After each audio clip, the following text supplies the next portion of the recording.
homesteaders, gardeners, and cooks. My name is Jennifer. Welcome to Miles Away Farm, or welcome back.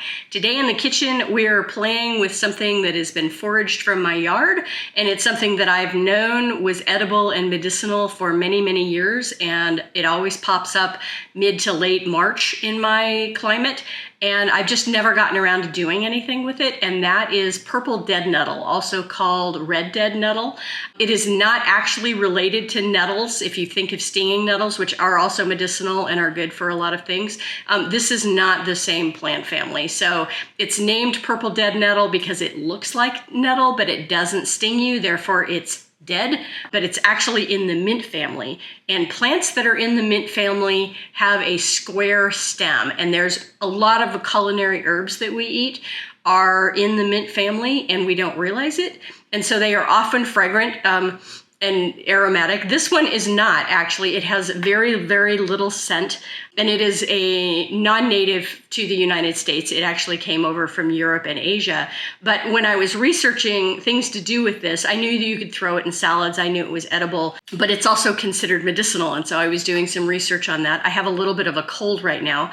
And so I did make a tea with it yesterday. It has virtually no flavor. And so I ended up throwing in some lemon ginger tea bags along with the brew that I had made from this to see if it would help. Who knows? Maybe I'm going to shorten my cold by a day or so. But it's really interesting. It's been used in European medicinal folklore for many, many years.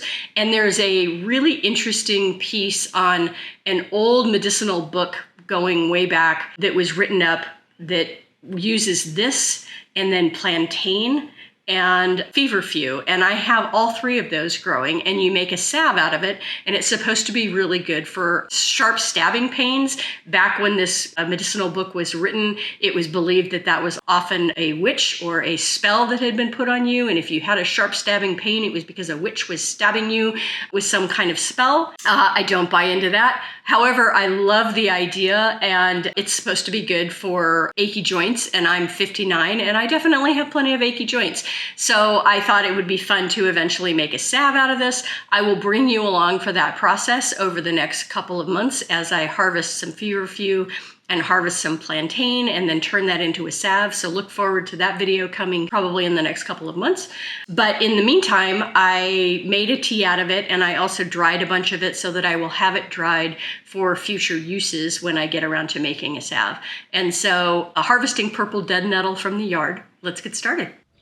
So don't be alarmed when you see this popping up in your garden this time of year.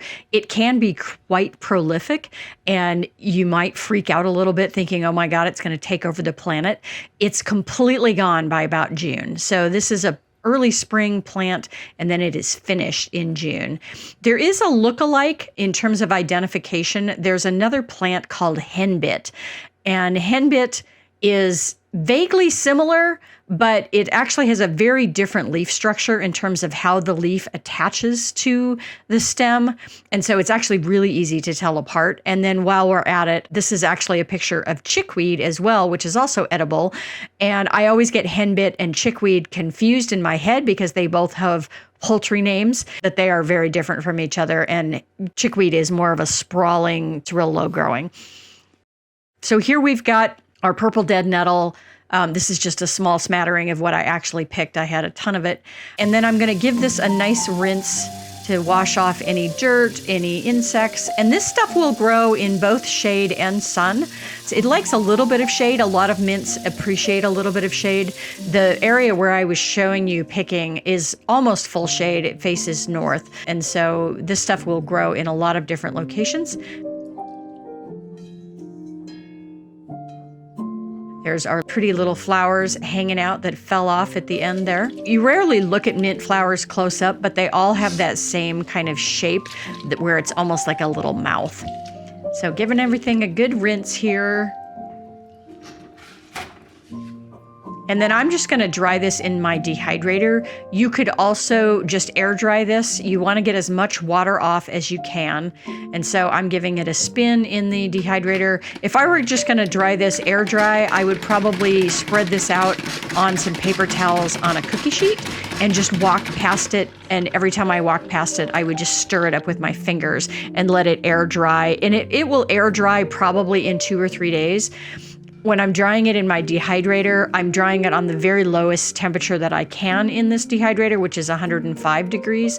And it was completely dry in 24 hours. And honestly, I didn't check it before that. It was probably dry before that. It dries out very, very quickly. This is an Excalibur 9 tray dehydrator. I wish it was 10 tray because I often use every other tray because the plants I'm drying are too tall.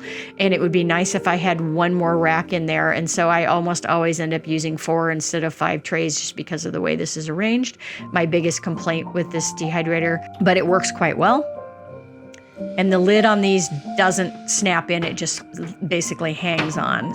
So that's the lowest temperature. And then here we are the next day. One of the things I do like about this dehydrator is these plastic racks make it really easy to get things off of the rack. And I'm dumping those into an extra large bowl just to make sure I don't lose anything.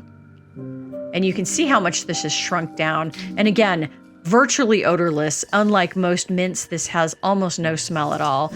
And I am just going to really pack this down into a mason jar because ultimately I'm going to infuse this in oil. And what I'll end up doing is just pouring oil over the top of this when I do that. And so I want it to be fairly packed in here, so no harm in packing it down. And there you go, guys. Purple dead nettle sitting in waiting for when I get my plantain and my feverfew harvested, and then we'll make a healing salve for achy joints from those 3 things. Thanks for watching, Tribe. If you like this kind of content, give me a thumbs up, subscribe, leave me a comment, and share. I have new content coming out every week.